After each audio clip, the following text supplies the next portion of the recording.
नमस्कार दोस्तों, स्वागत है आपका जीके लाइव पाठशाला में। यूपी त्रिपल पीटी 2023 के लिए अंकित भाटी सर की आपकी 2023 की न्यू बुक हम लोग कवर कर रहे हैं। इसमें हम लोग इतिहास के पोर्शन में सिंधु घाटी सभ्यता से लेकर जो है मराठा साम्राज्य तक कवर कर चुके थे, जिसमें आपका वैदिक सभ्यता, बौद्ध धर्म, जैन धर्म, मौर्य, गुप्त, राजपूत, दिल्ली सल्तनत, मुगल साम्राज्य, मराठा साम्राज्य तक सभी का सभी पूरा का पूरा सिलेबस हो गया है। आज के लेक्चर में हम लोग ब्रिटिश राज का अभ्युदय एवं प्रथम स्वतंत्रता संग्राम और ब्रिटिश राज का सामाजिक आर्थिक प्रभाव देखेंगे। साथ ही साथ इतिहास के जितने भी जो है एमसीक्यू थे, सबसे ज़्यादा इंपॉर्टेंट एमसीक्यू ये होते हैं, वही आप जो है कवर करना चाहते हैं, तो साथ में इसे भी इंक्लूड एक साथ जो है आज पूरा का पूरा इतिहास का पोर्शन समाप्त कर दिया जाएगा। तो प्लीज़ आप लोग वीडियो को लाइक कीजिएगा, चैनल को आप लोग सब्सक्राइब करेंगे, क्योंकि सारी वीडियो आपको पूरी की पूरी बुक यहाँ से आपको मिल जाएगी। चलिए शुरुआत करते हैं ब्रिटिश राज का अभ्युदय। 1600 ईस्वी में महारानी एलिजाबेथ द्वारा ईस्ट इंडिया कंपनी को भारत के साथ व्यापार के लिए 15 वर्षों का चार्टर दिया गया, जिसके बाद राजा जेम्स प्रथम ने अनिश्चितकालीन कर दिया। माफ कीजिएगा, थोड़े जानवर हैं तो बोल रहे हैं, उसके लिए क्षमा चाहते हैं।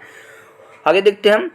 1608 ईस्वी में कैप्टन हॉकिंस आधिकारिक रूप से अकबर के नाम से संबोधित पत्र फैक्ट्री खोलने की इजाज़त लेकर आया, हेक्टर नामक जहाज से। किंतु 1605 में अकबर की मृत्यु हो गई थी। वहाँ जहांगीर के दरबार में उपस्थित हुआ और जिसने जहांगीर ने तुर्की भाषा में बात की। ठीक है ना।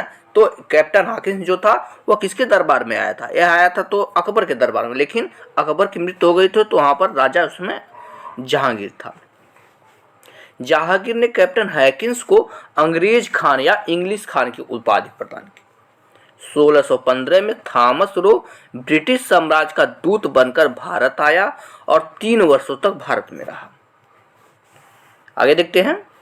अंग्रेजों ने अपनी पहली फैक्ट्री अस्थायी रूप से 1608 ईस्वी में सूरत में खोली, जिसे 1613 ईस्वी में अस्थायी रूप दिया गया। तो वहीं दक्षिण में अंग्रेजों ने अपनी पहली फैक्ट्री मसूलीपट्टनम में 1611 में स्थापित की और पूरब में 1651 में बालासोर उड़ीसा में स्थापित किया। तो चारों तरफ जो है अंग्रेजों का विस्तार होने लगा था।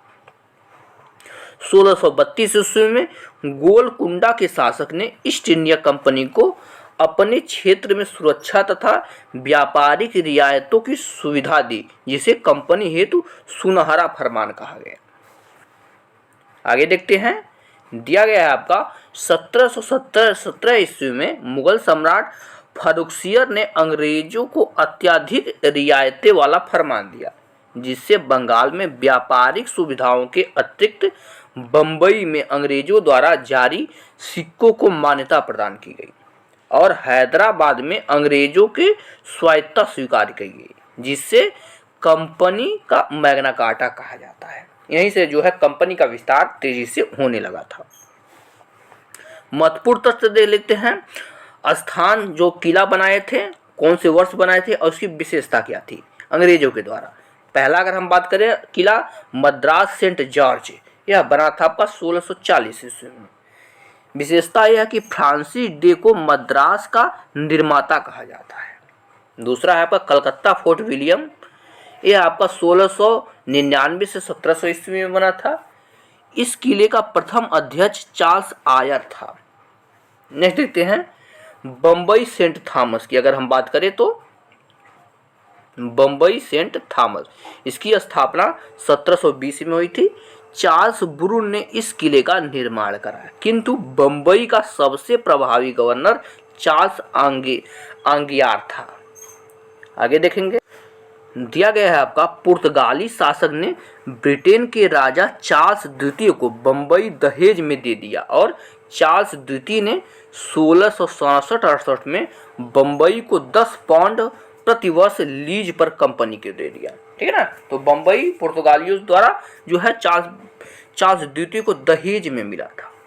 आगे देखते हैं। कलकत्ता की स्थापना अंग्रेजों ने 1698 में तब की जब उन्हें सूतानुती गोविंदपुर व कालीकोट की जमींदारी प्राप्त हुई थी। नेक्स्ट पॉइंट देखते हैं, अपनी शक्ति मजबूत करने के बाद ईस्ट इंडिया कंपनी की नीति में परिवर्तन देखा गया। अब वह सिर्फ व्यापारिक संस्था न रहकर भारतीय राजनीति में भी दखल करने लगा।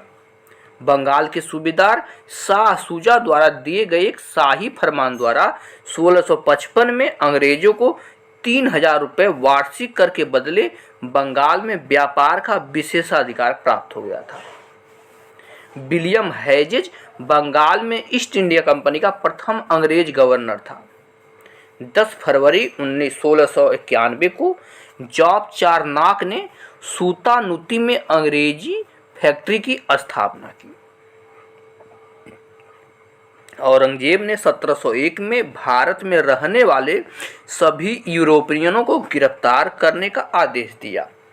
पटना और कासिम बाजार के अंग्रेज कंपनी के कर्मचारी बंदी बना लिए गए। 1707 में औरंगजेब की मृत्यु हो गई। इसके बाद कंपनी ने अपनी स्थिति को सुदृढ़ किया। बंगाल में शाइस्ता खान ने अंग्रेजों के बारे में कहा है कि, देखिए क्या कहा है, कोट पूछा जाता है, इनका यह कोट है कि यह कुत्सित या नीच झगड़ने वाले लोगों और बेईमान व्यापारियों की कंपनी है। बंगाल में 3000 रुपये वार्षिक कर अदा करने पर कंपनी को उसके समस्त व्यापार की सीमा शुल्क से मुक्त कर दिया गया। इस फरमान द्वारा कंपनी को कलकत्ता के आसपास 38 गांवों को खरीदने का अधिकार मिल गया। नेक्स्ट पॉइंट है, बंगाल में सिराजुद्दौला के नवाब बनने से असंतुष्ट गुट का निर्माण होने लगा तथा सिराज के युवा उत्साह ने प्रशासनिक सुधार के क्रम में पुराने लोगों को प्रशासन से हटाकर नए वर्ग की नियुक्ति की, जिससे असंतुष्टों का मोर्चा और मजबूत हो गया। आगे देखते हैं, अंग्रेजों को किलेबंदी की मनाही का आदेश दिया, किंतु जब वे ना माने तो वहां आक्रमण कर अंग्रेजों को फुल्टा द्वीप में भागने को विवश कर दिया गया। किंतु बाद में जब क्लाइव ने नेतृत्व में एक सैन्य टुकड़ी दक्षिण से बंगाल आ पहुंची तो अंग्रेजों का पल्ला भारी हो गया और मजबूरन होकर सिराज को 1757 में आलमगीर अलीगढ़ की संधि करनी पड़ी। आगे देखते हैं, हालवेक नामक अधिकारी ने ब्लैक होल की घटना का उल्लेख किया, जिसके अनुसार सिराज ने कलकत्ता पर आक्रमण के समय ब्रिटिश नागरिकों को एक कोठरी में बंद कर दिया और उन्हें मृत्युदंड जैसी सजा दी। ब्लैक होल का नाम सुने होंगे, छोटी सी कोठरी में बहुत सारे अंग्रेजों को भर दिया गया था, जिससे दम घुटने से उनकी मृत्यु हो गई थी। ये जो है, इस घटना का जो है कोई प्रमाण ऐसा मिलता नहीं है, लेकिन कहीं कहीं जो है बुकों में इस पर लिखा रहता है। आगे देखते हैं, 23 जून 1757 ईस्वी में प्लासी के युद्ध में सिराज को शिकस्त देकर अंग्रेजों ने मीर जाफर को बंगाल का नवाब बनाया और उसके बदले 24 परगना की जमींदारी और अन्य आर्थिक लाभ अर्जित किए। जब मीर जाफर अधिक लाभदायक प्रतीत नहीं हुआ तो 1760 में उसे गद्दी से उठाकर मीर कासिम को नवाब बनाया गया।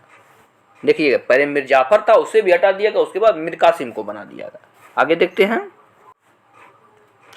मीर कासिम ने अपनी राजधानी कलकत्ता से मुंगेर स्थानांतरित की तो 1763 ईस्वी में उसे नवाब के पद से हटा दिया गया। देखिए, इसे भी हटा दिया गया। इसी बीच अवध के नवाब सिराजुद्दौला, मुगल सम्राट शाह आलम द्वितीय व मीर कासिम का एक त्रिगुट तैयार हुआ और 1764 के बक्सर युद्ध में हेक्टर मुनरो के नेतृत्व में अंग्रेजों की छोटी सेना ने उस त्रिगुट को हराकर प्लासी के युद्ध का निर्णय की पुष्टि की। तो बक्सर के युद्ध से जो है आपका इनकी जो है अंग्रेजों का सत्ता पूर्ण रूप से भारत पर हो गया था। आगे देखते हैं, 1765 ईस्वी में रॉबर्ट क्लाइव अवध के नवाब व शाह आलम द्वितीय के बीच इलाहाबाद की संधि हुई और मुगल सम्राट ने अंग्रेजों की बंगाल की दीवानी का अधिकार मिला। अंग्रेजों ने कूटनीति का प्रयोग करते हुए निजामत का अधिकार नवाब के पास रहने दिया और दीवानी का अधिकार अपने हाथों में लिया। 1765 से 1772 ईस्वी तक बंगाल में इस तरह द्वैध शासन बना रहा। अब महत्वपूर्ण तथ्य देखते हैं इसमें क्या क्या था। बंगाल के नवाब सिराजुद्दौला के समय जून 1756 ईस्वी में काल कोठरी यानी ब्लैक होल की घटना घटी। कब? 1756 में। प्लासी के युद्ध 23 जून 1757 ईस्वी को लड़ा गया। प्लासी के युद्ध के समय भारत का मुगल बादशाह आलमगीर द्वितीय था। मीर जाफर को क्लाइव का गीदड़ कहा गया। ये भी जो है क्वेश्चन पूछा जाता है।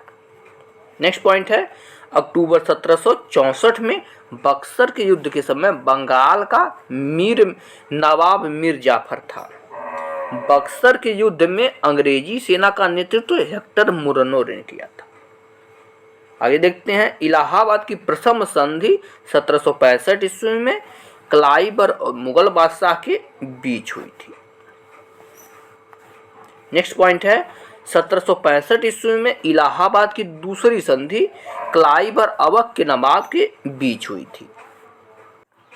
अब यहाँ से हम लोग प्रथम स्वतंत्रता संग्राम को कवर करते हैं। 1857 का विद्रोह। 1857 ईस्वी को विद्रोह जो भारत का पहला ऐसा विद्रोह था जो न सिर्फ उत्तर भारत में विस्तृत क्षेत्र में फैला बल्कि इसमें विभिन्न वर्गों की सहभागिता भी थी। इस विद्रोह का कारण बहुत आयामी थे। कौन कौन से कारण थे इसे देखते हैं। पहला देखते हैं राजनीतिक कारण। साम्राज्य विस्तार की आकांक्षा ने अंग्रेजों को देशी भारतीय रियासतों के विलय को बढ़ावा दिया। लॉर्ड डलहौजी ने आक्रामकता को अपनाते हुए व्यपगत का सिद्धांत या हड़प नीति दिया, जिससे वह सतारा, जैतपुर, बाघट, झांसी व नागपुर का विलय कर दिया। ठीक है ना, इन सब का विलय इनके द्वारा ही किया गया था। आगे देखते हैं, इसी दौरान लॉर्ड डलहौजी ने उत्तराधिकारी यानी गोद लेने की प्रथा को भी समाप्त कर दिया। इस प्रकार हड़प नीति के तहत नवाब वाजिद अली शाह पर कुशासन का आरोप लगाकर 1856 में अवध का भी विलय कर लिया गया। इस तरह से जो है डलहौजी राज्यों का विलय करता रहा और राज्य हड़प नीति लेकर आया। उसके बाद देखते हैं सामाजिक कारण क्या था। 1813 के अधिनियम से भारत में ईसाई धर्म प्रचारकों का प्रवेश धर्मांतर को बढ़ाने लगा, तो 1850 का धार्मिक अयोग्यता अधिनियम लाया गया, जिसके तहत यदि कोई हिंदू धर्म परिवर्तन कर लेता है तो पैतृक संपत्ति में उसका अधिकार बना रहेगा। आगे देखते हैं, 1829 में सती प्रथा निषेध तथा 1856 में विधवा पुनर्विवाह अधिनियम ईश्वरचंद्र विद्यासागर के प्रयासों से किया गया, जिसके कारण भी भारतीय असंतुष्टता होने लगी। देखिए उस समय जो है विधवा पुनर्विवाह की प्रथा जो है लोग गलत मानते थे, इसके वजह से भी असंतुष्ट थे। ठीक है ना, तो इस समय की बात हो रही है। आगे देखते हैं, आर्थिक व प्रशासनिक कारण क्या थे।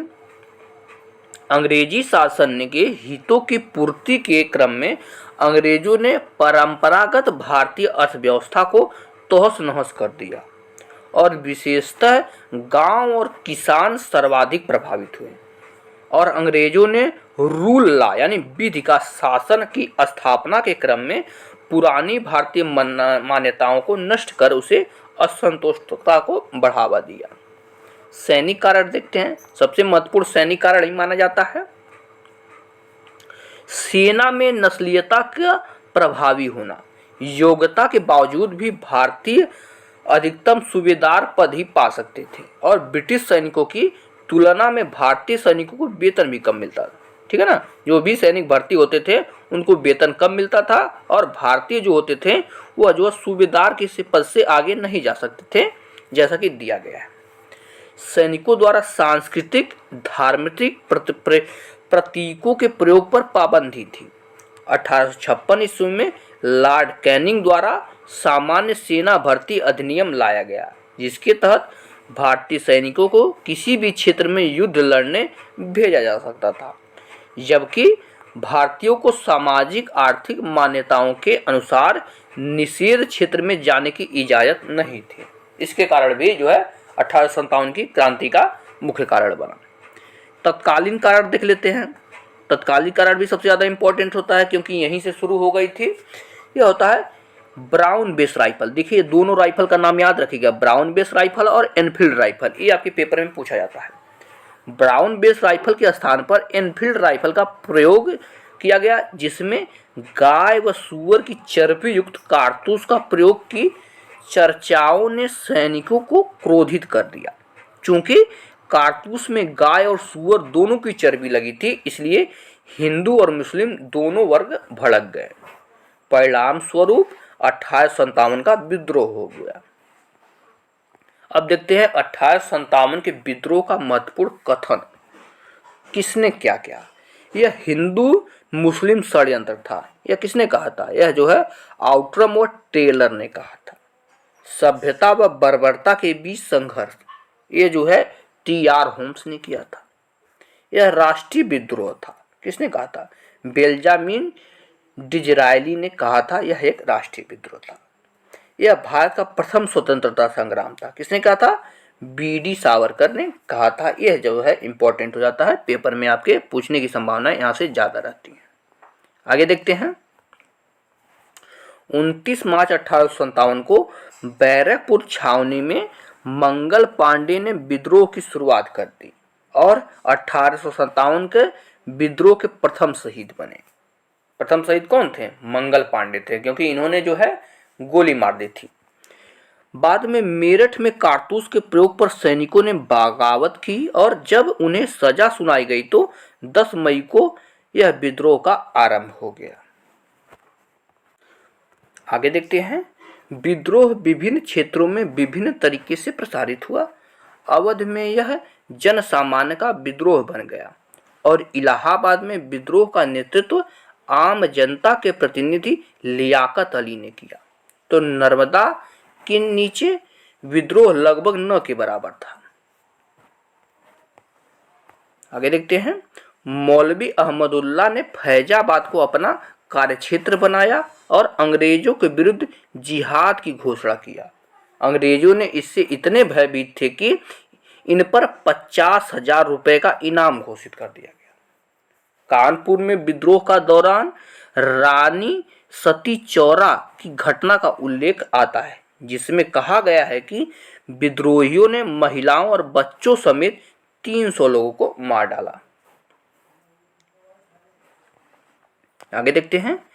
इस विद्रोह के दौरान राजाओं और नवाबों ने अंग्रेजों का साथ दिया और इसलिए गवर्नर जनरल लॉर्ड कैनिंग ने इन्हें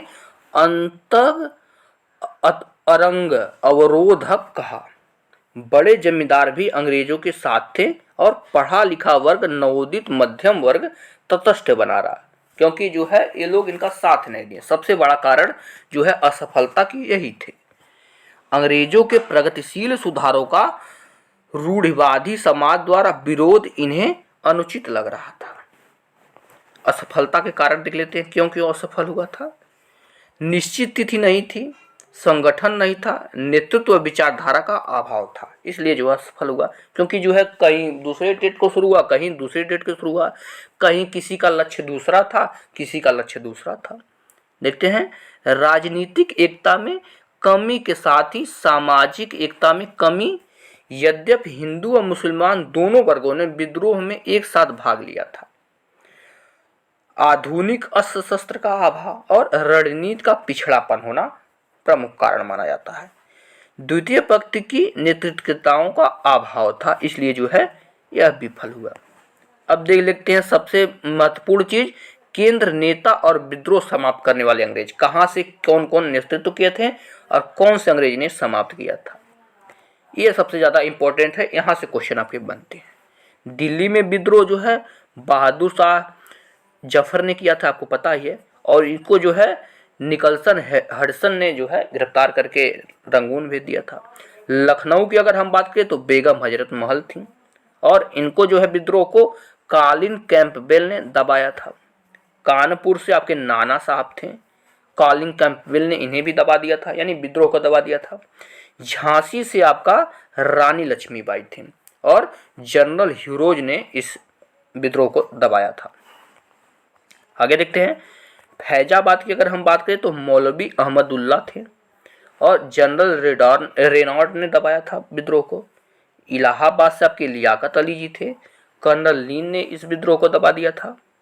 बरेली की बात करें तो यहाँ से आपके खान बहादुर खान थे, विसेंट आयर ने विद्रोह को दबाया था और जगदीशपुर से आपके कुंवर सिंह थे और विलियम टेलर ने इस विद्रोह को दबा दिया था।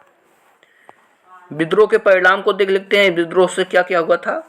ब्रिटिश काउंट ने कंपनी से भारत पर शासन करने के सभी अधिकार को वापस ले लिया।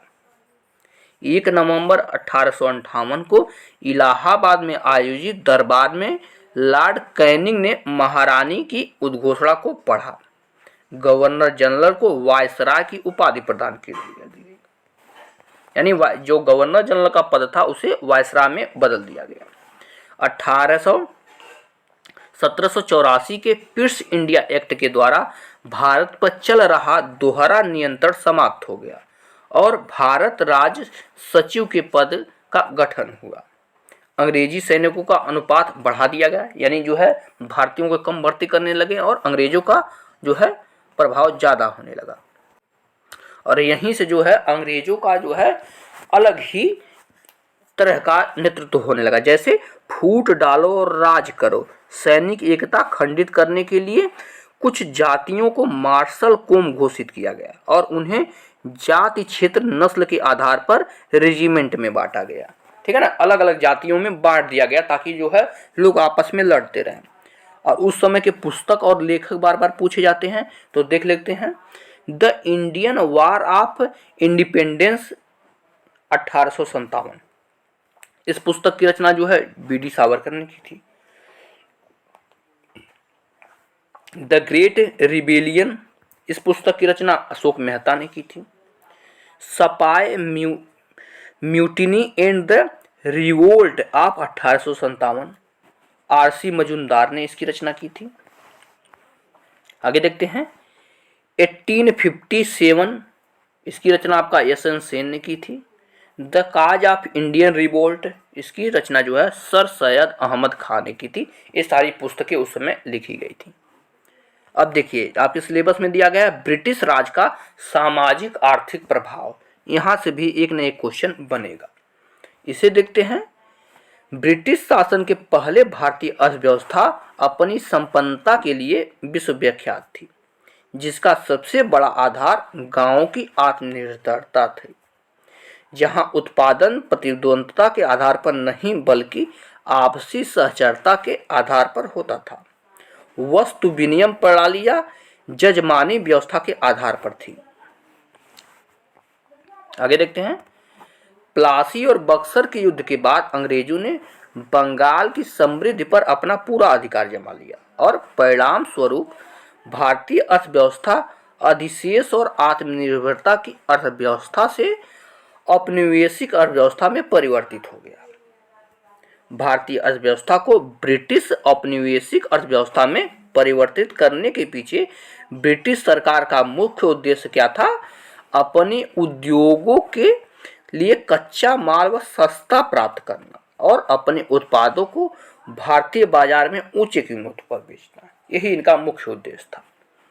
उपनिवेशवाद के जो है विभिन्न चरण क्या क्या थे? पहला था वाणिज्यिक चरण, जो आपका 1757 से 1813 तक चला था। दूसरा औद्योगिक मुक्त बाजार 1813 से 1857 तक चला था। तीसरा था आपका वित्तीय पूंजीवाद, जो कि 1857 के बाद का जो समय था उसमें चला था। आगे देखते हैं। 1757 ईस्वी से 1813 ईस्वी के दौर बलपूर्वक लूट व बाजारों पर एकाधिकार का दौर कहलाया, अर्थात ताकत के बल पर बंगाल के संसाधनों को लूटकर उन्हें ब्रिटिश भेजा जाने लगा। 1813 से 1857 ईस्वी के दौरान दूसरा मुक्त व्यापार का दौर कहलाया, जिसमें अपनाने का मुख्य कारण दो थे। पहला कारण था ब्रिटेन में औद्योगिक क्रांति की सफलता से वहां नया संपन्न वर्ग तैयार हुआ, जिससे ब्रिटिश संसद पर दबाव डाला कि भारत का बाजार सभी के लिए खोला जाए। एडम स्मिथ द्वारा प्रचारित हस्तक्षेप सिद्धांत का लोकप्रिय होना। आगे देखते हैं, अंग्रेजों ने भारतीय उद्योगों का गला घोट दिया। विशेषकर हथकरघा उद्योग तथा नगरीय उद्योगों का पतन तुरंत से हो गया, क्योंकि राजाओं की हार के बाद इन विलासी वस्तुओं की मांग में कमी आ गई थी। आगे देखेंगे, दिया गया आपका 1857 के बाद वित्तीय पूंजीवाद का दौर था, जिसमें प्रथम 2 चरण से प्राप्त धन को भारत में ही निवेश कर अधिक पूंजी कमाने का उद्देश्य रखा गया। भारत की लूट और इंग्लैंड में पूंजी संचय का ही प्रत्यक्ष परिणाम था कि इंग्लैंड औद्योगिक क्रांति के दौर से गुजर रहा था। अब क्या क्या व्यवस्थाएं लेकर आए थे, इसे हम देखेंगे। पहला, भू राजस्व व्यवस्था। भू राजस्व व्यवस्था क्लाइव के कार्यकाल के दौरान भू राजस्व का वार्षिक बंदोबस्त होता था। फार्मिंग सिस्टम का भूमि को लगान वसूली हेतु ठेके पर दिए जाने की प्रथा का कालांतर में बंगाल पर बुरा प्रभाव पड़ना, किसानों का शोषण बढ़ा और वे भुखमरी तक पहुंच गए। किसे? भू राजस्व व्यवस्था से। गवर्नर जनरल कॉर्नवालिस के समय एक 10 साला बंदोबस्त लागू किया गया, जिसे 1793 में अस्थायी बंदोबस्त में परिवर्तित कर दिया। बाहर जोड़ की बारिश हो रही है तो थोड़ा आपको जो है डिस्टर्बेंस आ सकती है आवाज़ की, तो आप लोग एडजस्ट कीजिएगा। दूसरा देखते हैं, जमींदारी या अस्थायी बंदोबस्त। इस बंदोबस्त में ब्रिटिश भारत के क्षेत्र का लगभग 19% हिस्सा शामिल था। यह व्यवस्था बंगाल, बिहार, उड़ीसा तथा उत्तर प्रदेश के वाराणसी तथा उत्तरी कर्नाटक के क्षेत्रों में लागू की गई। इसमें भू राजस्व का 10/11 भाग सरकार का तथा शेष 1/11 भाग जमींदार का होता था। आगे देखते हैं, इस व्यवस्था में राजस्व नगद रूप में लिया जाने पर जोर दिया गया, जिससे उन क्षेत्रों में नगदी फसलों की खेती को बढ़ावा मिला। रमेश चंद्र दत्त और राजा राम मोहन राय ने अस्थायी बंदोबस्त का समर्थन किया और उसे अन्य क्षेत्रों में भी लागू करने की बात कही। इस व्यवस्था से अंग्रेजों ने भारत में एक सामाजिक मित्र प्राप्त कर लिया। इसलिए 1857 के विद्रोह में बड़े जमींदार ने अंग्रेजों के साथ खड़े दिखाई दिए। अब आया था यहाँ से रैयतवाड़ी व्यवस्था। इस व्यवस्था के तहत किसानों को भूस्वामी मानकर उन्हीं के साथ राजस्व वसूली का दायित्व भी तय किया गया। इसलिए यह व्यवस्था रैयतवाड़ी कहलाई। परंतु वास्तविकता यह थी कि वास्तविकता स्वामित्व को अंग्रेजों के पास ही रखा गया था, क्योंकि लगान न देने की स्थिति में उनकी ज़मीनें नीलाम कर दी जाती थी। अगर कोई किसान लगान न देता था तो उसकी जो है ज़मीन को नीलाम कर दिया जाता था। आगे देखते हैं, 1792 ईस्वी में कैप्टन रीड ने मद्रास के 12 महल क्षेत्र में इसे पहली बार अपनाया, किंतु व्यवस्थित रूप 1820 में थॉमस मुर्नो ने दिया था। अब इन्हीं सब व्यवस्थाओं के कारण जो है भारत में अकाल की स्थिति बन गई थी। अब अकाल से भी क्वेश्चन आपके पूछे जाते हैं, कौन सा और किस तरह से हुआ था, तो इसे देखते हैं हम। दिया गया है आपका, अंग्रेजों की शोषणकारी नीतियों के कारण भारत में निरंतर अकाल पड़ते रहे। इसका कारण खाद्यान्न उत्पादन का सरकार द्वारा उचित वितरण न करना और कुप्रशासन था। 1857 से 19 के बीच भारत में लगातार अकाल पड़े और असंख्य भारतीयों की भूखमरी से मौत हो गई। आज़ादी के पहले अंतिम भीषण अकाल बंगाल में 1943 में पड़ा, जिसमें लाखों लोगों की मौत हो गई। यह तो था आपके क्वेश्चन। अब यहाँ से देखते हैं अकाल के कारण जो जो आयोग बने थे इसके बारे में करते हैं। स्मिथ अकाल आयोग, यह बना था 1860 से 1861 ईस्वी में। कैंपबेल अकाल आयोग 1866 से 1867 तक बना था। स्ट्रेची अकाल आयोग 1880 में बना था। जेम्स लायल अकाल आयोग 1896-97 में बना था। और मैकडॉनल्ड आयोग 1900 में बना था। अब देखते हैं आधुनिक उद्योग भी जो है अंग्रेजों द्वारा लगाए गए थे। कौन कौन से थे, इस पे चर्चा कर लेते हैं। ब्रिटिश सरकार के समय कुछ आधुनिक उद्योगों की स्थापना हुई, किंतु अंग्रेजों ने सदैव ध्यान रखा कि यह भारतीय परिस्थितियों के आधार पर न होकर उनका नियंत्रण बना रहे। किंतु प्रथम विश्व युद्ध के बाद नए भारतीय पूंजीपति वर्ग ने उद्योगों की स्थापना में हिस्सा लिया। भारत में पहला आधुनिक सूती वस्त्र कारखाना 1854 ईस्वी में बंबई के कावासाजी नाना भाई द्वारा लगाया गया। यह क्वेश्चन इंपॉर्टेंट हो जाता है। आगे देखते हैं। रिसरा बंगाल में पहला जूट कारखाना की स्थापना 1855 में हुई। भारतीय बैंकिंग व्यवस्था में भी भारतीय पूंजी लगाई जाने लगी और स्वदेशी पूंजी से संचालित पहला बैंक अवध कमर्शियल बैंक था। ये आपका इंपॉर्टेंट है, जो 1958 तक चलता रहा। आगे देखते हैं।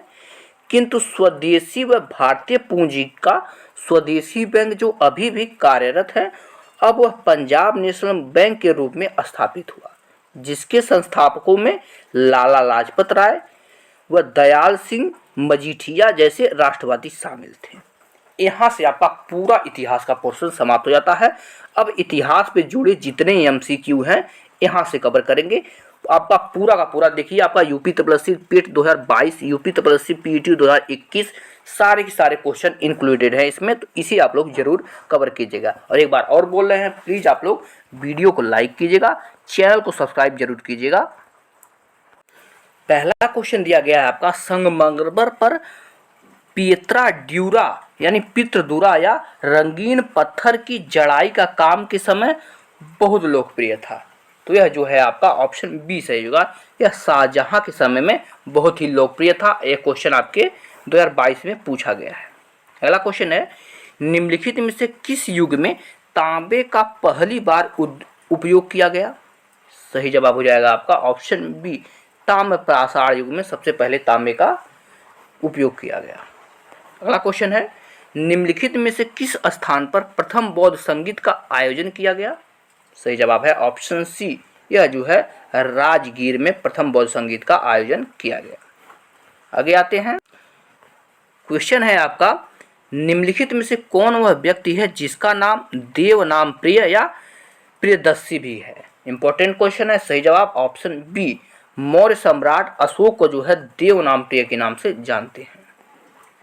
नेक्स्ट क्वेश्चन, जब ईस्ट इंडिया कंपनी की स्थापना हुई तब भारत पर निम्नलिखित में से किसका शासन था? तो यह जो है मुगल सम्राट का शासन था उस समय। ऑप्शन यहाँ से सी सही हो जाएगा। अगला क्वेश्चन, जजिया कर फिर से लगाने वाला मुगल शासक का नाम लिखिए। तो सही जवाब हो जाएगा आपका ऑप्शन ए, औरंगजेब ने जो है दोबारा जजिया कर प्रारंभ किया था, जिसे जो है आपका इससे पहले अकबर ने समाप्त कर दिया था, फिर औरंगजेब ने इसे दोबारा से शुरू कर दिया था। अगले पेज पर आते हैं। क्वेश्चन है आपका, गौतम बुद्ध ने सारनाथ में अपना पहला उपदेश दिया था। सही जवाब हो जाएगा आपका ऑप्शन बी, यह जो है धम्म चक्र प्रवर्तक मुद्रा के नाम से जाना जाता है। नेक्स्ट क्वेश्चन, निम्नलिखित में से किस शासक के दरबारी कवि हरिशेर थे? तो यह जो है समुद्रगुप्त के दरबार में रहते थे हरिशेर। ऑप्शन यहाँ से ए सही हो जाएगा। नेक्स्ट क्वेश्चन है आपका, निम्नलिखित में से कौन सा 1857 के विद्रोह का परिणाम था? सही जवाब है ऑप्शन ए, 1857 के विद्रोह के बाद जो है ईस्ट इंडिया कंपनी की शक्तियों का ब्रिटिश क्राउन में जो है हस्तांतरित कर दिया गया था। अगला क्वेश्चन है, गौतम बुद्ध को ज्ञान किस नदी के तट पर मिला था? सही जवाब है ऑप्शन डी, यह मिला था आपका निरंजना नदी के तट पर। ऑप्शन यहाँ से डी सही हो जाएगा। अगला क्वेश्चन, निम्नलिखित में से किस सेना की ताकत छापामारी यानी गोरिल्ला रणनीति थी? सही जवाब है ऑप्शन ए, मराठा की जो है गोरिल्ला रणनीति थी, यानी छुपकर वार करते थे लोग। अगला क्वेश्चन, हड़प्पा सभ्यता के दौरान डांसिंग गर्ल यानी नर्तकी की कांस्य प्रतिमा बनाने के लिए कौन सी तकनीक का इस्तेमाल किया गया था? सही जवाब है ऑप्शन डी, इसमें जो है मोमलोपी ढलाई यानी कास्टिंग की गई थी। ऑप्शन यहाँ से डी सही है। अगला क्वेश्चन, निम्नलिखित में से किसने हिंद स्वराज नामक पुस्तक लिखी? सही जवाब है ऑप्शन डी, महात्मा गांधी जी ने जो है हिंद स्वराज नामक पुस्तक की रचना की थी। अगला क्वेश्चन, ब्रिटिश ने निम्नलिखित में से किस भाषा को भारतीय समाज में प्रस्तुत करने की उत्सुकता दिखाई? सही जवाब है ऑप्शन सी, जो है अंग्रेजों ने। ऑप्शन यहाँ से सी सही हो जाएगा। पेन को थोड़ा मोटा कर लेते हैं। अगला क्वेश्चन है, जैन धर्म का सबसे महत्वपूर्ण मौलिक सिद्धांत क्या है? सही जवाब है ऑप्शन बी, अहिंसा। अहिंसा जैन धर्म का जो है मूल सिद्धांत है। नेक्स्ट क्वेश्चन, निम्नलिखित में से किस शासक के दरबार में बहुत से विद्वानों को नवरत्न के रूप में अलंकृत किया गया? तो यह किया गया था आपका ऑप्शन ए से होगा, चंद्रगुप्त द्वितीय के दरबार में आपके नवरत्न रहते थे। साथ ही साथ अकबर के दरबार में भी नवरत्न रहते थे, लेकिन यहाँ पर जो है अकबर ऑप्शन में नहीं है। अगला क्वेश्चन है, दिल्ली सल्तनत के निम्नलिखित राजवंशों में से किसने सबसे अधिक समय तक शासन किया? सही जवाब हो जाएगा आपका ऑप्शन ए, खिलजी वंश ने सबसे अधिक समय तक शासन किया था। डलहौजी ने भारत में ब्रिटिश साम्राज्य के लिए अवध को किसमें मिला लिया था? सही जवाब हो जाएगा आपका ऑप्शन डी, हड़प नीति के जो है माध्यम से अवध को आपस में मिला लिया था। हड़प्पा के एक बंदरगाह का क्या नाम था? सही जवाब हो जाएगा लोथल, एक बंदरगाह था। ऑप्शन यहाँ से ए सही होगा, लोथल क्या था? एक बंदरगाह था। पहला क्वेश्चन है, निम्नलिखित में से किसके द्वारा 1800 क्रांति की शुरुआत की गई थी? सही जवाब है ऑप्शन ए, सिपाहियों के द्वारा की गई थी। वही राइफल के विरोध में, जो कि गाय और चर्बी युक्त हुआ करती थी, इस वजह से विद्रोह हुआ था। अगला क्वेश्चन है, भारत में शासन करने वाले दिए गए शासकों का कालानुक्रम सही क्रम में क्या है?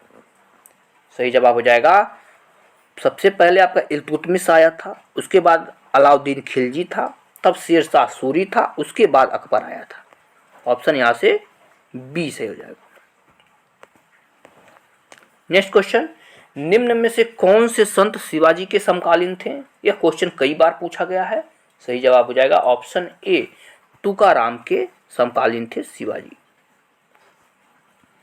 अगला क्वेश्चन, बंगाल के प्रथम गवर्नर जनरल कौन थे? सही जवाब है option B, Warren Hasting. Option यहाँ से बी सही होगा, क्या? Warren Hasting. अगला क्वेश्चन, चरक संहिता किससे संबंधित है? तो यह जो है चिकित्सा से संबंधित है। ऑप्शन यहाँ से बी सही होगा, किससे? चिकित्सा से। अगला क्वेश्चन, निम्न में से कौन सा जोड़ा सही नहीं है? सही जवाब हो जाएगा ऑप्शन डी, औरंगजेब की मृत्यु जो है 1709 में नहीं हुई थी, ठीक है ना, आई थिंक 1707 में हुई थी। आप लोग जो है इसे कमेंट में हमें जरूर बताइए, यह क्वेश्चन हमें याद है। अगला क्वेश्चन देखते हैं, निम्नलिखित में से किस क्रम में भारत आए थे? यहाँ पर प्रश्न दिया गया है, ऑप्शन यहाँ से देख लेते हैं। सही जवाब हो जाएगा ऑप्शन नंबर यहाँ से सी से हो जाएगा। पहले नंबर पर दूसरा, तब तीसरा, तब पहला। पहले नंबर पर फाहियान आया था, तब ह्वेनसांग आया था, उसके बाद टॉमस रो आया था। तो आपका ऑप्शन नंबर यहाँ से सी सही हो जाएगा। ऑप्शन यहाँ से हम लोग सी लगा के आगे बढ़ेंगे। अगला क्वेश्चन है, सिराजुद्दौला किस युद्ध में अंग्रेजों से पराजित हुआ था? सही जवाब है ऑप्शन बी, पलासी के युद्ध में सिराजुद्दौला की हार हुई थी। नेक्स्ट क्वेश्चन, इनमें से कौन हड़प नीति का कट्टर समर्थक था? सही जवाब हो जाएगा ऑप्शन बी, लॉर्ड डलहौजी जो था वह हड़प नीति का कट्टर समर्थक था। अगला क्वेश्चन, भारतीय इतिहास में धन्वंतरी कौन थे? सही जवाब हो जाएगा ऑप्शन बी, यह जो है चंद्रगुप्त विक्रमादित्य की सभा को सुशोभित करने वाले प्रसिद्ध एक चिकित्सक थे। धन्वंतरी ये क्या थे? चिकित्सक थे। ऑप्शन यहाँ से बी सही हो गया। अगला क्वेश्चन है, मौर्यकालीन भारत के विवरण वाली इंडिका के लेखक कौन है? तो इंडिका की रचना जो है मेगास्थनीज ने की थी। ऑप्शन यहाँ से ए से जो है क्या, मेगास्थनीज ने इंडिका की रचना की। अगला क्वेश्चन है, हिंदू विधवा पुनर्विवाह अधिनियम 1856 जिसे कौन से लॉर्ड के द्वारा जारी किया गया था, पारित किया गया था? सही जवाब हो जाएगा ऑप्शन सी, लॉर्ड कैनिंग के द्वारा जो है हिंदू विधवा पुनर्विवाह अधिनियम लाया गया था, जो कि 1856 में। सन भी ये आपका पूछा जाता है।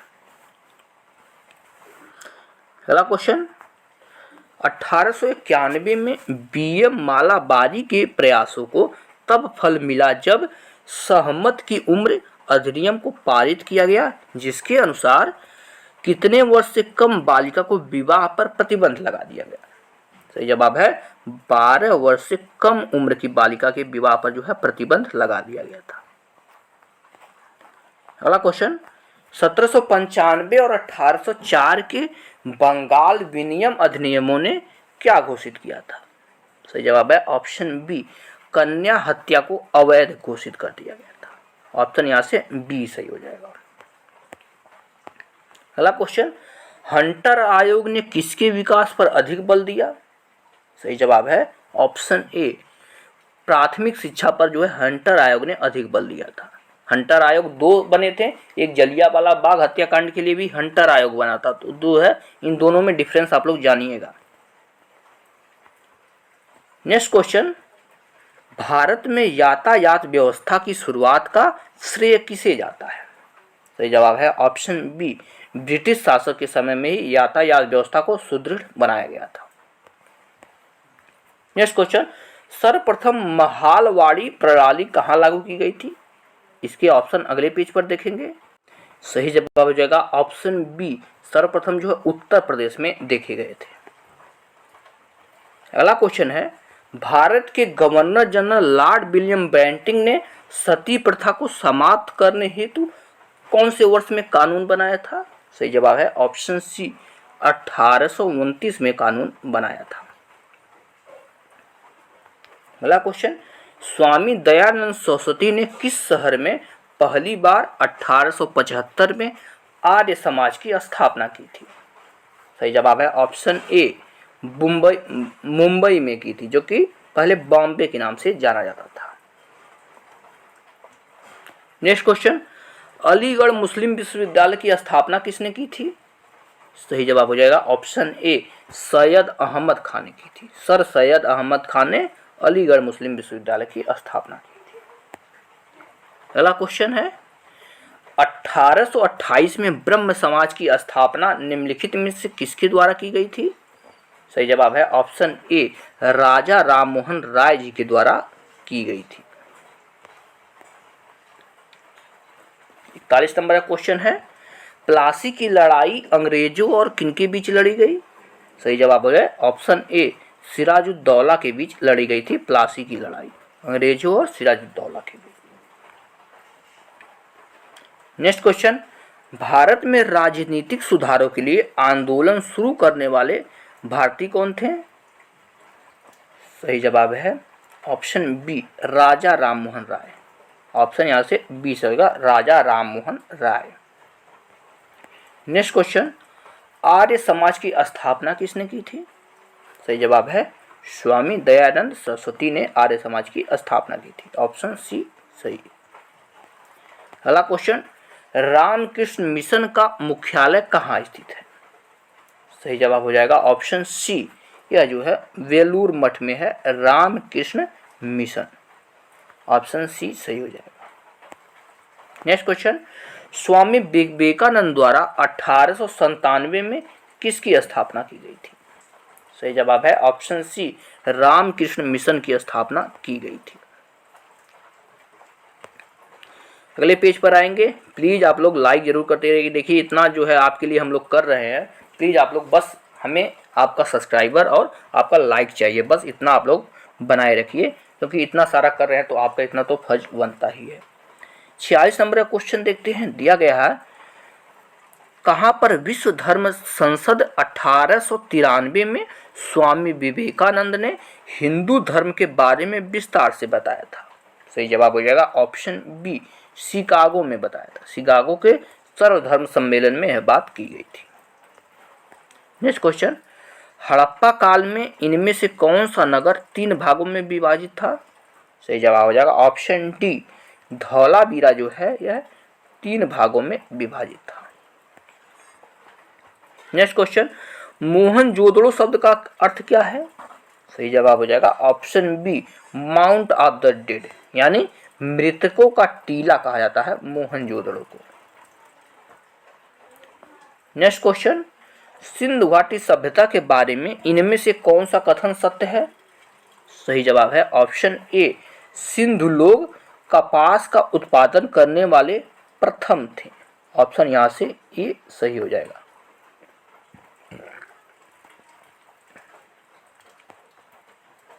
नेक्स्ट क्वेश्चन, हड़प्पा सभ्यता के एक हिस्से लोथल की खुदाई का खोज किसने की थी?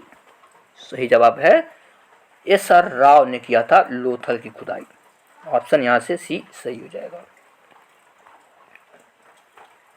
अगला क्वेश्चन, सिंधु सभ्यता में घोड़े की अस्थियों का अवशेष कहां से मिला है? सही जवाब है ऑप्शन डी, सुरकोटदा से मिला है घोड़े की अस्थियों का अवशेष। ऑप्शन यहां से डी आपका सही है। अगला क्वेश्चन, निम्नलिखित में से कौन सा सिंधु घाटी सभ्यता से संबंधित स्थल नहीं है? सही जवाब हो जाएगा ऑप्शन सी, पाटलिपुत्र जो है सिंधु घाटी सभ्यता से संबंधित स्थल नहीं है, ये आपका जैन बौद्ध से संबंधित स्थल है। नेक्स्ट क्वेश्चन, उपनयन समारोह से क्या तात्पर्य है? सही जवाब हो जाएगा ऑप्शन सी, बच्चे को पवित्र जनेऊ धारण कराया जाता है उपनयन संस्कार में। ऑप्शन यहां से सी सही हो जाएगा। अगला क्वेश्चन, सत्यमेव जयते महावाक्य कहां से उद्गृष्ट है, यानी कहां से लिया गया है? सही जवाब है यह जो है मुंडकोपनिषद से लिया गया है। ऑप्शन सी सही हो जाएगा। नेक्स्ट क्वेश्चन, वेदों के गद्य प्रकरण क्या कहलाए? तो जो है वेदों को समझने के लिए इनका गद्य प्रकरण किया गया, इन्हें जो है ब्राह्मण ग्रंथ कहते थे। ऑप्शन यहाँ बी से होगा क्या, ब्राह्मण ग्रंथ। 56 नंबर का क्वेश्चन यहाँ से देखेंगे, दिया गया है प्लासी का युद्ध कब लड़ा गया था? सही जवाब है ऑप्शन बी, 1757 में जो है प्लासी का युद्ध लड़ा गया था। अगला क्वेश्चन, ऋग्वेद में निम्नलिखित में से किस देवता की सर्वाधिक महत्ता का वर्णन है? तो उस समय जो है इंद्र सबसे महत्वपूर्ण देवता थे, जो कि बारिश के देवता थे। अगला क्वेश्चन, प्राचीनतम वेद कौन सा है? सही जवाब हो जाएगा ऑप्शन ए, ऋग्वेद सबसे पुराना वेद है। ऑप्शन यहां से सही हो जाएगा। अगला क्वेश्चन, इनमें से किस लड़ाई में अंग्रेजों ने बंगाल के नवाब सिराउद्दौला को हराया था? तो यह जो है 1757 के प्लासी के युद्ध में इन्हें हरा दिया गया था। नेक्स्ट क्वेश्चन, मनुष्य जीवन का सर्वोत्तम ध्येय है कैवल्य, जिसका अर्थ है? तो कैवल्य का अर्थ है इच्छाओं पर विजय प्राप्त करना। ऑप्शन यहां से सी से होगा क्या, इच्छाओं पर विजय प्राप्त करना। नेक्स्ट क्वेश्चन, 24वें जैन तीर्थंकर या अंतिम जैन तीर्थंकर कौन थे? तो यह थे आपके महावीर स्वामी। महावीर स्वामी आपके जो 24वें जैन तीर्थंकर थे। यहीं आ जाता है पहले जैन तीर्थंकर कौन थे, ये भी क्वेश्चन बार बार पूछा जाता है। सही जवाब है ऑप्शन बी, ऋषभदेव थे पहले जैन तीर्थंकर।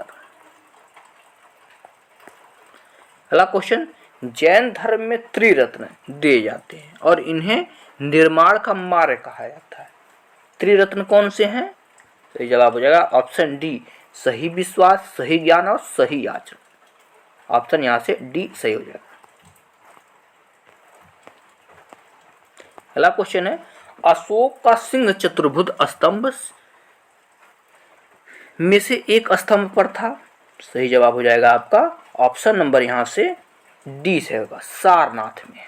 ऑप्शन यहां से डी सही हो जाएगा, सारनाथ में एक स्तंभ पर था। अगला क्वेश्चन, अशोक के प्रधान शिलालेखों में सबसे बड़ा शिलालेख कौन सा है? तो यह है आपका 13वां शिलालेख। ऑप्शन यहां से सी से होगा, 13वां शिलालेख। अगले पेज पर यहां से देखेंगे 66 नंबर का क्वेश्चन दिया गया है आपका, अशोक के आक्रमण के दौरान कलिंग की राजधानी कौन सी थी? सही जवाब है उस समय कलिंग की राजधानी तोसली थी। ऑप्शन यहाँ से डी से का तोसाली, तोसली भी लिखा रहता है।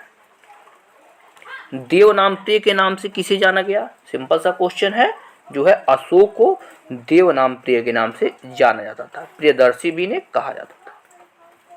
अगला क्वेश्चन, सम्राट अशोक का कौन सा शिलालेख कलिंग पर उनके विजय का उल्लेख करता है? सही जवाब हो जाएगा ऑप्शन डी, 13वां शिलालेख जो है कलिंग विजय की बात करता है। ऑप्शन डी सही। नेक्स्ट क्वेश्चन, अशोक के कौन से शिलालेख में ब्राह्मी लिपि का प्रयोग नहीं किया गया है? देखिए नहीं की बात आ रही है, तो यह जो है शहबाजगढ़ी शिलालेख में ब्राह्मी नहीं खरोष्टी लिपि का प्रयोग किया गया है। यहाँ से आपका सही हो जाएगा। 70 नंबर का क्वेश्चन देखते हैं। दिया गया है, निम्नलिखित में से मौर्य कला का सर्वोच्चम प्रतिमान कौन सा था? सही जवाब है ऑप्शन ए, स्तंभ था। ऑप्शन यहाँ से ए सही हो जाएगा। अगला क्वेश्चन, निम्नलिखित में से कौन अवध का प्रथम नवाब था?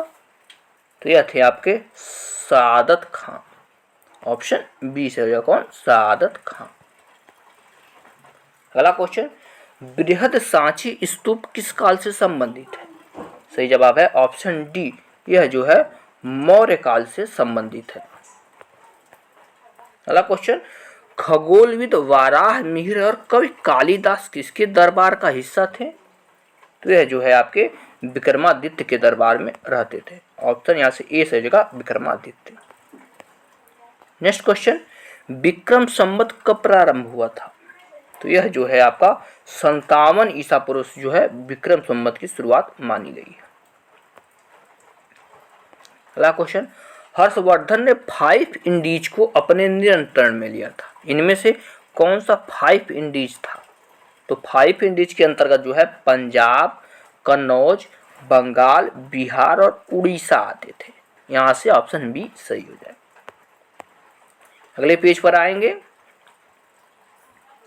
क्वेश्चन है 76 नंबर का, वह स्थल जहां हर्षवर्धन ने बौद्ध महासम्मेलन का आयोजन किया था? तो यह था आपका प्रयाग में किया था। ऑप्शन बी सही है, कहाँ? प्रयाग। नेक्स्ट क्वेश्चन, शतपथ ब्राह्मण और तैत्तिरीय ब्राह्मण के ब्राह्मण मूल पाठक कौन है? सही जवाब है ऑप्शन डी, यह जो है यजुर्वेद के ब्राह्मण है। ऑप्शन यहाँ से डी सही हो जाए, कहाँ के? यजुर्वेद के। अगला क्वेश्चन है, ऋग्वेद में निहित गायत्री मंत्र किस देवता को समर्पित है? सही जवाब हो जाएगा ऑप्शन डी, यह जो है सावित्री देवता को समर्पित है। अगला क्वेश्चन, सर्वाधिक प्राचीन पुराण कौन सा है? ऑप्शन ए से होगा मत्स्य पुराण जो है सबसे प्राचीन है। नेक्स्ट क्वेश्चन, श्रीरंगपट्टनम की लड़ाई में अंग्रेजों ने किसे पराजित किया? सही जवाब है ऑप्शन सी, इन्होंने जो है टीपू सुल्तान को पराजित किया था। ऑप्शन सी सही हो जाएगा। अगला क्वेश्चन, वैदिक देवता इंद्र किसके देवता हैं? सही जवाब है ऑप्शन सी, यह जो है वर्षा और चक्रवात के देवता माने जाते हैं इंद्र। ये भी क्वेश्चन कई बार आपके पेपर में पूछा गया है। अगला क्वेश्चन, गौतम बुद्ध ने धर्म चौक प्रवर्तन सूत्र उपदेश कहाँ पर दिया था? सही जवाब हो जाए, यानी पहला उपदेश की अगर बात करें, सही जवाब हो जाए ऑप्शन डी, यह जो है सारनाथ में दिया था धर्म चक्र प्रवर्तन का उपदेश। 83 नंबर का क्वेश्चन यहाँ से देखते हैं। दिया गया है, उस स्थान का नाम बताएं जहां बौद्धों की मान्यता के अनुसार गौतम बुद्ध ने अपनी मृत्यु के बाद परिनिर्वाण प्राप्त किया था। सही जवाब है ऑप्शन बी, इन्होंने कुशीनगर में जो है परिनिर्वाण प्राप्त किया था, जिसे कुशीनारा भी कहते हैं। अगला क्वेश्चन, पाली में बौद्ध ग्रंथों को आमतौर पर त्रिपिटक यानी 3 फोल्ड बास्केट कहा जाता है, इनमें से कौन सा त्रिपिटकों में से नहीं है? तो विनय पिटक, सुत्त पिटक और अभिधम्म पिटक है, लेकिन उपसाका पिटक नहीं है। तो ऑप्शन यहाँ से सी सही हो जाएगा। अगला क्वेश्चन, त्रिपिटक निम्नलिखित में से किससे संबंधित है? सही जवाब हो जाएगा बौद्ध धर्म से संबंधित है। बौद्ध ग्रंथों को त्रिपिटक कहा जाता है। अगला क्वेश्चन है 86 नंबर का क्वेश्चन है। दिया गया है आपका, ब्रिटिश शासन को भारत से उखाड़ फेंकने के लिए इनमें से किसने फ्रांसीसियों की मदद मांगी थी?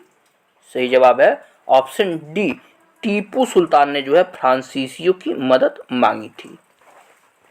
अगले पेज पर आते हैं। दिया गया आपका, बुद्ध को महापरिनिर्वाण कहाँ प्राप्त हुआ था? सही जवाब है ऑप्शन बी, कुशीनगर में प्राप्त हुआ था। क्वेश्चन देखे 2-3 बार पूछा जा चुका है। अगला क्वेश्चन, किस स्मारक में गौतम बुद्ध ने दुनिया के लिए बौद्ध धर्म के अपने दिव्य ज्ञान का प्रचार किया था? तो यह जो है महाबोधि मंदिर समूह से किया था। ऑप्शन बी सही है। अगला प्रश्न, ज्ञान प्राप्त करने के बाद गौतम बुद्ध को किस रूप में जाना जाने लगा? सही जवाब है ऑप्शन बी, तब इन्हें बुद्ध कहा जाने लगा। ऑप्शन बी से है बुद्ध। अगला क्वेश्चन, बोध गया एक महत्वपूर्ण बौद्ध तीर्थ केंद्र क्यों है? तो यहाँ पर जो है गौतम बुद्ध को ज्ञान प्राप्त हुआ था, इसलिए यह जो है प्रमुख केंद्र है। ऑप्शन बी सही। अगला क्वेश्चन, बुद्ध ने अपना पहला उपदेश कहाँ दिया था? तो यह दिया था आपका सारनाथ में। ऑप्शन यहाँ से बी से ये कहाँ दिया था? सारनाथ में। नेक्स्ट क्वेश्चन, बौद्धों के लिए उत्तर प्रदेश में स्थित सारनाथ क्यों महत्वपूर्ण है? वही क्वेश्चन फिर से दोबारा घुमा के पूछ लिया।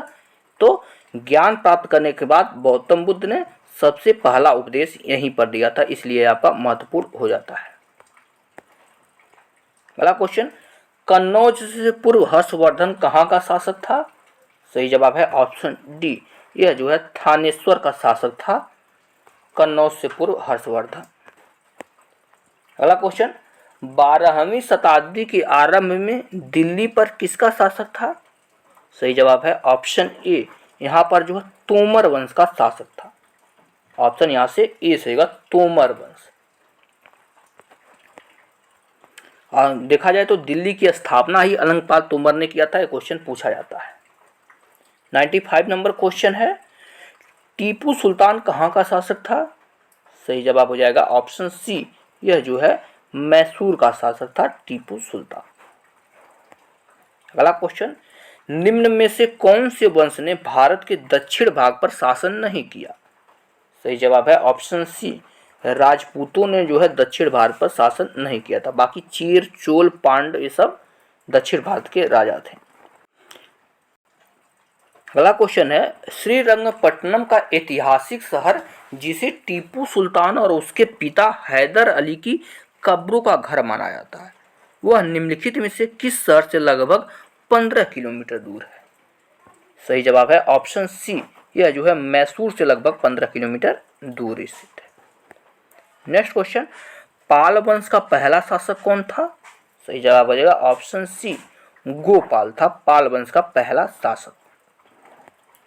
नेक्स्ट क्वेश्चन, लौह और रक्त की नीति किसने अपनाई थी? ये थे आपके बलबन। बलबन ने जो है लौह और रक्त की नीति अपनाई थी। अगला क्वेश्चन है, किसके शासनकाल में इब्न बतूता भारत आया था? सही जवाब है ऑप्शन बी, मोहम्मद बिन तुगलक के समय में इब्न बतूता जो है भारत आया था। अगला क्वेश्चन, भारत पर तैमूर ने किस वर्ष आक्रमण किया था? सही जवाब है ऑप्शन डी, 1398 में तैमूर लंग ने भारत पर आक्रमण किया था। अगला क्वेश्चन, किस शासक ने भारत में तुगलक वंश की नींव रखी थी?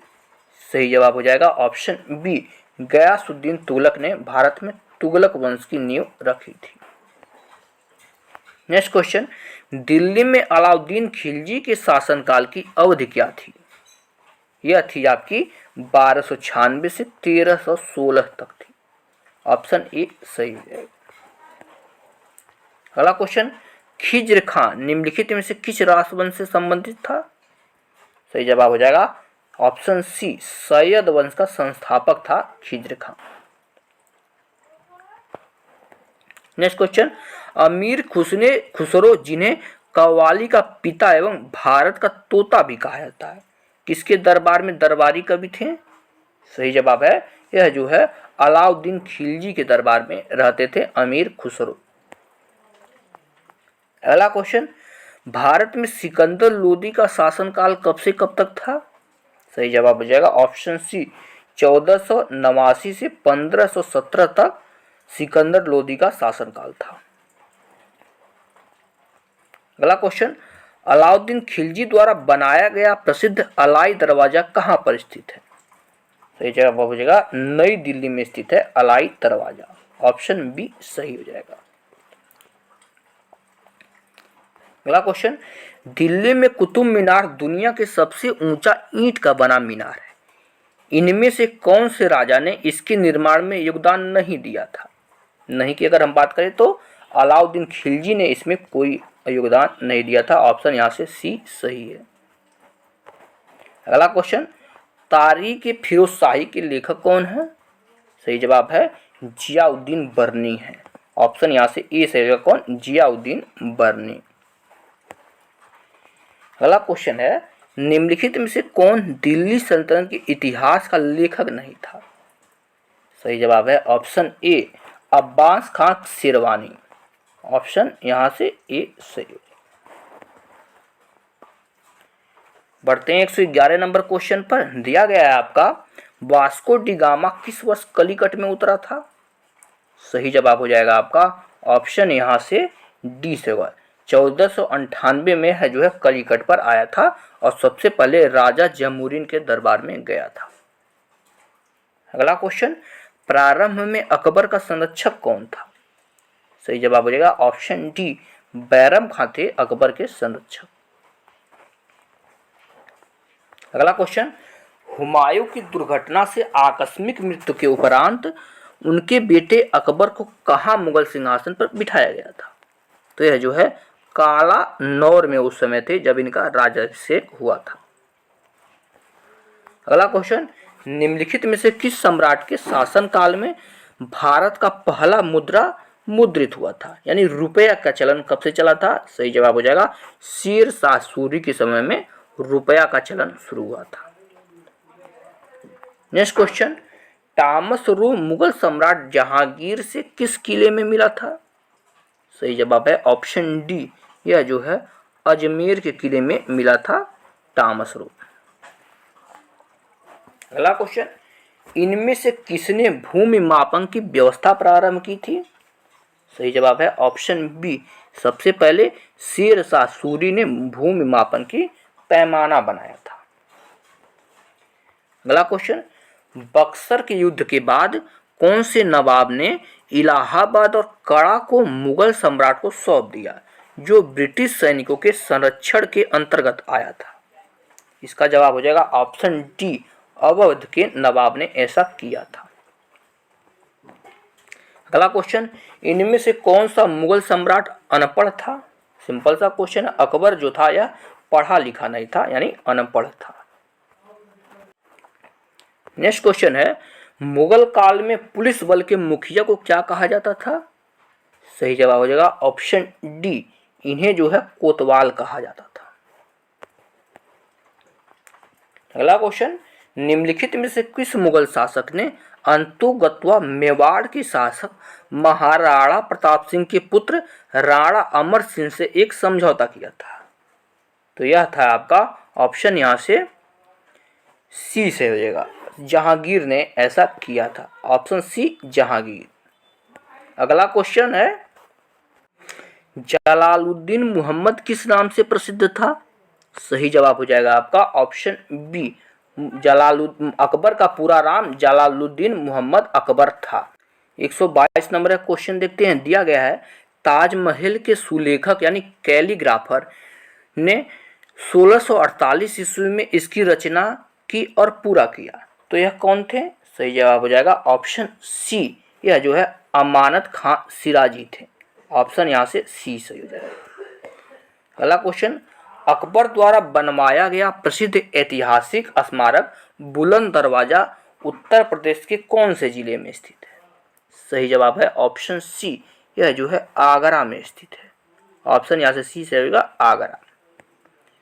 अगला क्वेश्चन, दिल्ली का प्रसिद्ध लौह स्तंभ जो सदियों से बिना जंग लगे खड़ा है वह निम्नलिखित में से किस ऐतिहासिक परिसर में स्थित है? तो यह जो है कुतुब मीनार परिसर में स्थित है। ऑप्शन यहाँ से सी सही हो जाएगा। अगला क्वेश्चन, पहली डेनिश ईस्ट इंडिया कंपनी ने अपना परिचालन किस वर्ष शुरू किया था? सही जवाब है ऑप्शन ए 1616 में किया था। ऑप्शन यहाँ से ए सही हो जाएगा। नेक्स्ट क्वेश्चन, बुलंद दरवाजा किसके द्वारा बनवाया गया था?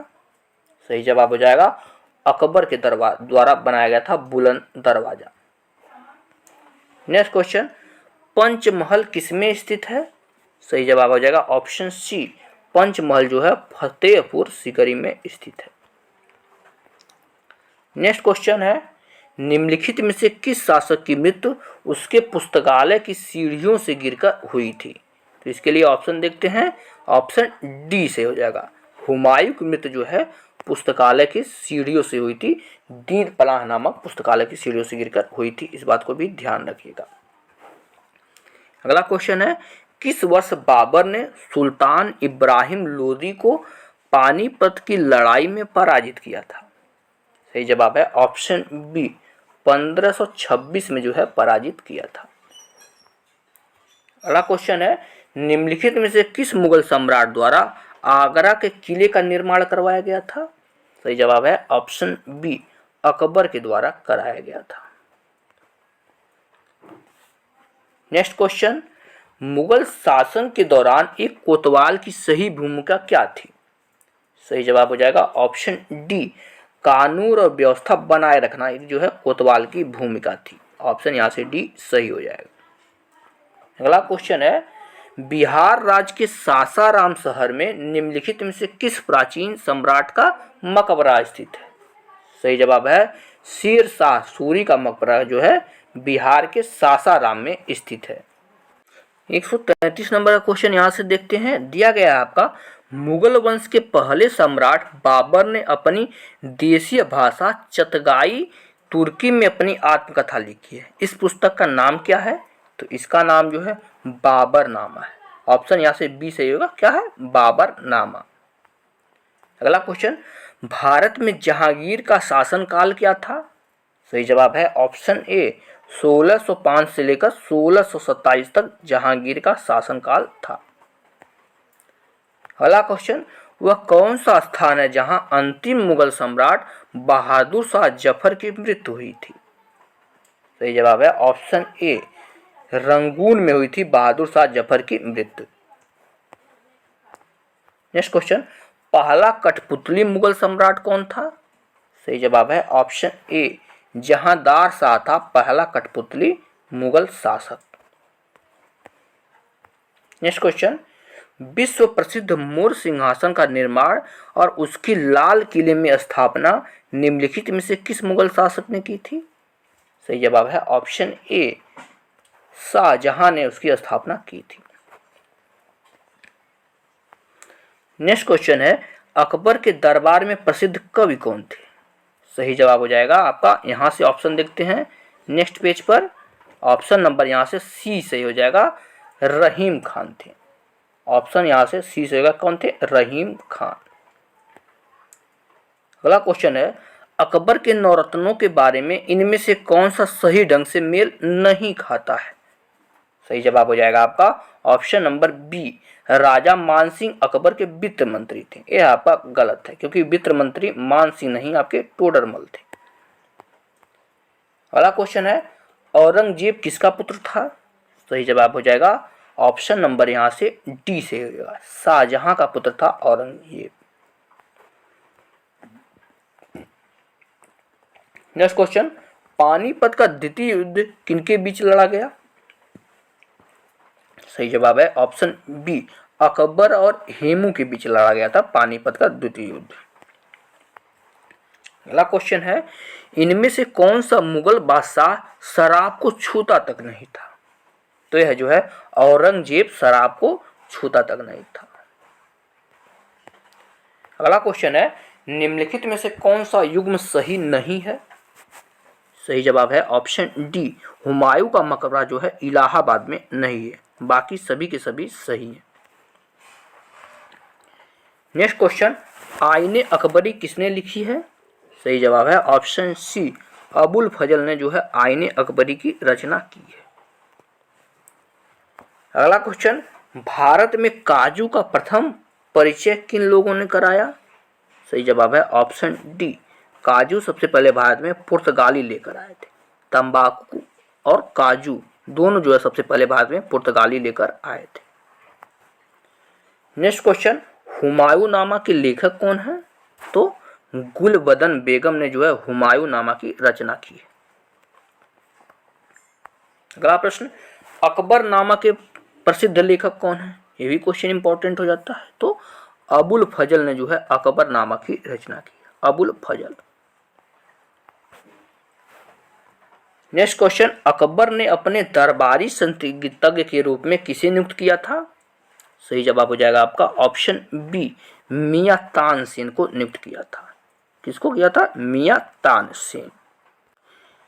149 नंबर का क्वेश्चन देखते हैं, निम्नलिखित में से किसके शासनकाल में मुगलों और मराठों के बीच द्वंद्व प्रारंभ हुआ था? सही जवाब है ऑप्शन डी, औरंगजेब के समय में प्रारंभ हुआ था। अगला क्वेश्चन है, निम्नलिखित में से कौन सा एक कथन शिवाजी के विषय में असत्य है? सही जवाब है, उन्होंने मुस्लिमों को धर्मांतरण के लिए और हिंदू धर्म स्वीकार करने के लिए विवश किया था। यह कथन जो है आपका सही नहीं है। अगला क्वेश्चन, किस मुगल सेना नायक के साथ शिवाजी ने पुरंदर की संधि 1665 ईस्वी में की थी? सही जवाब है ऑप्शन ए, यह जो है जय सिंह के साथ की थी। ऑप्शन यहां से ए सेगा जय सिंह। अगला क्वेश्चन, निम्नलिखित में से कौन एक अधिकारी शिवाजी के नागरिक प्रशासन में अष्टप्रधान के अंतर्गत नहीं था? सही जवाब है ऑप्शन डी, कोतवाल का पद यहाँ पर नहीं था। बाकी पेशवा तो आप लोग जानते हैं सबसे बड़ा पद था, मजूमदार और सुमंत हुआ करते थे। नेक्स्ट क्वेश्चन है, औरंगजेब की मृत्यु के समय मराठा नेतृत्व किसके हाथों में था? सही जवाब है आपका ऑप्शन डी, ताराबाई के हाथों में था। ऑप्शन यहां से डी से होगा क्या? ताराबाई। अगला क्वेश्चन, शिवाजी के निम्नलिखित उत्तराधिकारियों में किसे औरंगजेब ने ईमानदार की उपाधि धारण की? सही जवाब हो जाएगा आपका ऑप्शन बी, ताराबाई को यह उपाधि दी गई थी। अगला क्वेश्चन है, निम्नलिखित में से किसको देशमुख, पाटिल और नायक के नाम से पुकारा गया? सही जवाब है ऑप्शन बी, स्वतंत्र सरदार को पुकारा गया। ऑप्शन यहां से बी सही हो जाएगा। अगला क्वेश्चन, शिवाजी के समय सरनोबात का पद संबंध था? सही जवाब है ऑप्शन डी, सैन्य प्रशासन से यह पद संबंध रखता था। अगला क्वेश्चन है, कौन से वर्ष में ईस्ट इंडिया कंपनी के जहाजों ने सूरत के पास स्थित स्वाली एस्चुरी में पुर्तगालियों को पराजित किया था? सही जवाब है ऑप्शन सी, 1612 में पराजित किया था। अगला क्वेश्चन, वास्को डी गामा एक पुर्तगाली अन्वेषक ने कौन से वर्ष में भारत के समुद्री मार्ग की खोज की थी? इसका जवाब हो जाएगा ऑप्शन सी।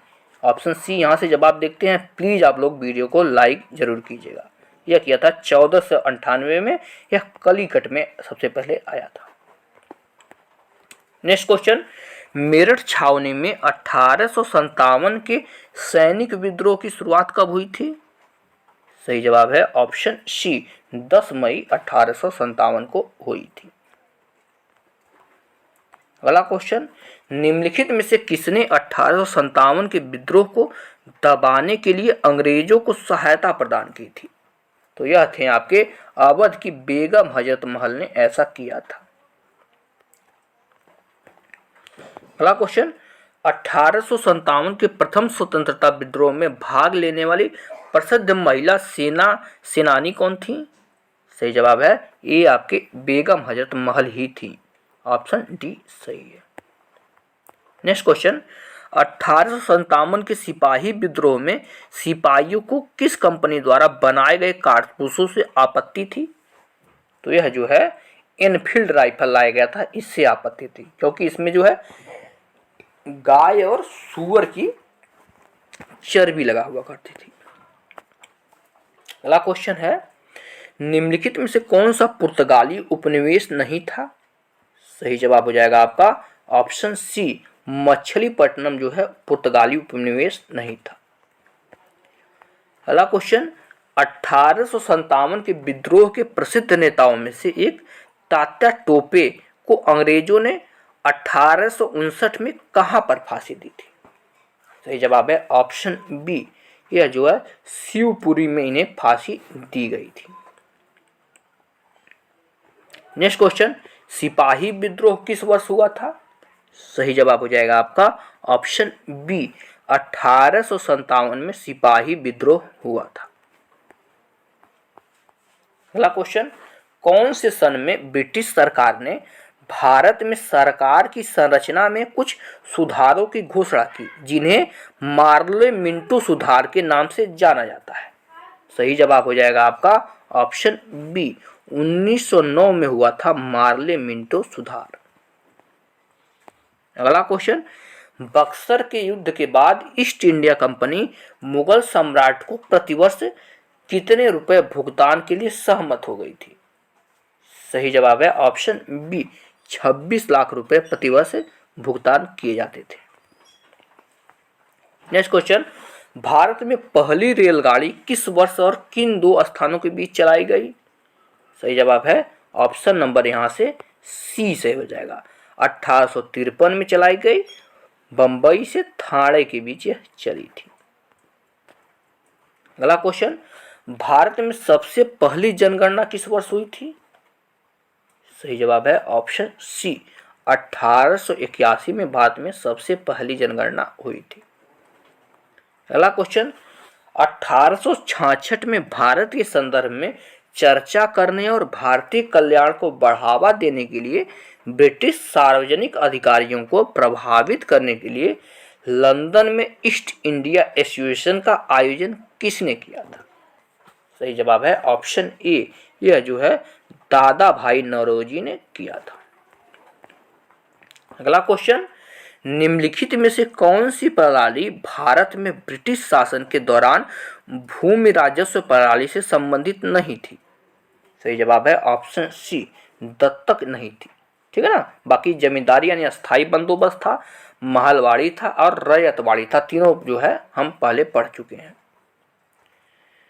अगला क्वेश्चन है, 1764 में ब्रिटिश ईस्ट इंडिया कंपनी द्वारा स्थापित भारत का पहला डाकघर निम्नलिखित में से किस स्थान पर था? सही जवाब है ऑप्शन डी, यह जो है बॉम्बे में था, जो अब मुंबई हो गया है। नेक्स्ट क्वेश्चन, दक्षिण भारत के किस राजा ने वर्ष 1741 में कोलाचेल की लड़ाई में डच ईस्ट इंडिया कंपनी को परास्त किया था? सही जवाब है ऑप्शन सी, यह जो है मार्तंड वर्मा ने परास्त किया था। अगला क्वेश्चन, अंग्रेजों के खिलाफ भारतीय सैनिकों द्वारा पहला बड़े पैमाने पर विद्रोह वेल्लोर विद्रोह कब हुआ था? सही जवाब है 1806 में वेल्लोर विद्रोह हुआ था। और इतिहास का यह लास्ट क्वेश्चन है, इसके बाद जो है आपका इतिहास यहाँ समाप्त हो जाएगा। दिया है, किस वर्ष में ईस्ट इंडिया कंपनी ने रणजीत सिंह के साथ अमृतसर की पहली संधि पर हस्ताक्षर किया था? सही जवाब हो जाएगा ऑप्शन डी, 1809 में किया था। ठीक है ना, यहाँ से आपका इतिहास का पूरा पोर्शन समाप्त हो जाता है। यहाँ से जो है आंसर को आप लोग मिला सकते हैं, आंसर को यहाँ से हम देख सकते हैं। मिल देंगे नेक्स्ट लेक्चर में, तब तक आप लोग वीडियो को लाइक कीजिएगा, चैनल को जरूर सब्सक्राइब कीजिएगा। धन्यवाद।